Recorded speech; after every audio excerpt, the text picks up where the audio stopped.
Hey guys, welcome back to the Style and Beauty Doctor on YouTube, and in today's video, I'm obviously back here in New York, but we're going to be talking about 5 things I did in Tulum, Mexico. It was my first time there, went on a girls trip, went with one of my girls, it was her birthday.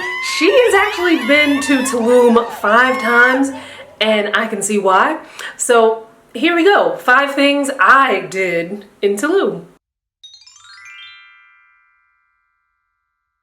Alright, now, to know me is to know that I will sometimes take solo trips solely for the purpose of eating. I already have a video on here on what I ate when I went to Savannah, Georgia. I also have one on what I ate when I went to Memphis, Tennessee. I didn't enjoy the food so much in Memphis, Tennessee, but watch that video and you'll see why and how I was fed in other ways. But one of the things that I did in Tulum that I thoroughly enjoyed was eating. Oh my God. Everything, well, there was, with the exception of one restaurant, and the food was still good, but it wasn't like amazing as compared to everything else. But everything I ate was amazing. I have not had so many like margarita pizzas like within a short time frame than I did when I was in Tulum. I of course had tacos. We had tacos at Casamalca. Their shrimp tacos were just like, I also ordered skirt steak tacos. I didn't love those as much. I kind of wish that I kind of like didn't order, because I'm a very much a let me order a whole bunch of things so I can like taste things kind of person. And I kind of wish that I had only ordered shrimp tacos, and then like my friend next to me who ordered steak tacos, I wish kind of like, I was like, hey, you know what, I'll give you one of my shrimp tacos and, you know, let me get one of your steak tacos. So that way I could have just like tasted it instead of like wasting, you know, all the steak tacos. The margarita pizza there was just like so divine. And the atmosphere there at Casamalca, it's like very like, almost like Victorian decorated inside. It's Pablo Escobar's former mansion, or is it still his man? I don't know. But Pablo Escobar got something to do with over there. And then it's on the beach, so there's like this really, like if you sit near the window or where the doors are open closer to the beach, you'll get this really nice breeze in. Otherwise, if you sit any place else during the day, it's gonna be super hot in there. But we ate. Like I can still taste the food now. As a matter of fact, we went to Casamalca twice because we also went for dinner for my friend's birthday. Okay, number 2. I just chilled on the beach, you know, just chilled on the beach. Didn't go in the ocean though, because there's an issue right now. I don't know how far spread it is, but the beaches that we went to in Tulum had some serious seaweed issues, like to the point where the seaweed was like stacked up almost as tall as I am in some places. And in other places it wasn't stacked up so high, but it's like, you know, you kind of gotta climb over it. And then it's like you get in the water, maybe you find a clear area and then you're fine. But then otherwise there's like all this seaweed like accumulating around you. Big issue, didn't see too many people out on the beach, but Casamalca, you can, you know, chill out by the beach. You can rent a cabana and like just chill out. That's what we did. We chilled out, we drank. It was a grand kiki. We also stayed at Coco Tulum. You can do like a day rate kind of thing. I would not recommend going to Coco Tulum though, because it was like some weird kind of vibe going on. So first of all, we get there, we were under the impression that they took cards, but then we got there, they were like, no, cash only. So we're like, okay. So we went and got cash from the ATM. The woman at the front desk told us it was $20 US for, you know, you have to buy at least $20 worth of things, drinks, food, what have you. My friend Monroe, who had been there before, said that the drinks there are good, but the food is like not so great. So let's just, you know, focus on the drinks, which, okay. So we get there, we get to the beach part. Now, first of all, it's beautiful. Coco Tulum is beautiful. Not as beautiful as Casamalca, but it's still beautiful. We get to the beach and one of the servers is like, there's a $50 per person minimum. And we're like, but the woman, and $50 US. The woman at the door told us $20 US. He's like, oh, well, let me go check with her. So he comes back, doesn't even say anything like, oh, you know, she said yes, she said $20 or whatever. he was like, they were trying to get over. I remember, wait, actually, if my memory serves me correctly, there were two people there that were trying to tell us it was a totally different price, and then the one guy claims he went and checked with the lady at the front, and then was like, I guess, honored the $20, but without saying anything. It was so weird. Then I noticed that, at first I didn't notice this. My friends noticed this before I did, but their security was like on us.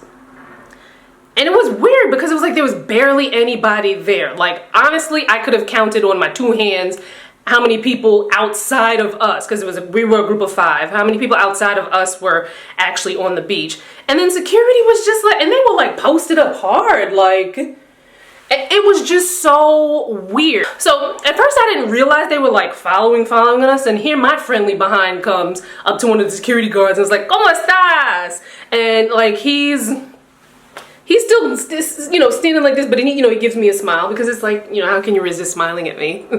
But my friends were like, when they went to go to the bathroom to change, like the security guards followed them down to the bathroom and then followed them back to the beach, and it's just like, what was that about? That's weird. So I don't recommend Coco Tulum. They can go and sit down somewhere. Number 3, we visited the ruins in Tulum. Now, I did not enjoy this, but I would go back at a different time with a totally different agenda much earlier in the morning and redo the ruins, because I actually am kind of like well, it's funny, I didn't really like history when I was taking it in school, but now that I'm actually going to, you know, different places around the world and remembering some of the things that I learned and then hearing more, it makes me really interested. So like 4 years ago, I went on a press trip to Ecuador, and there was just so much history and culture and things that were told to us by our guide, and I was just like, wow. But in Ecuador, where we were, because it was so high altitude, it was much cooler. It was, you know, much more tolerable to walk around and you know, learn things, right? In Tulum, however, we didn't have a guided tour. And if we had a guided tour, I think I probably would have suffered even more at that time of day in the heat.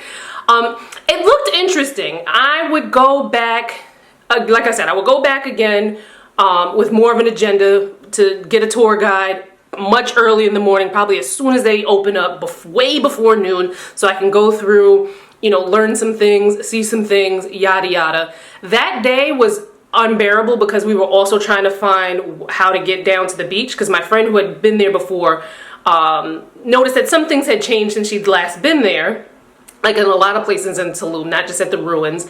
And we couldn't find where to get down to go to the beach because we were going to chill on the beach.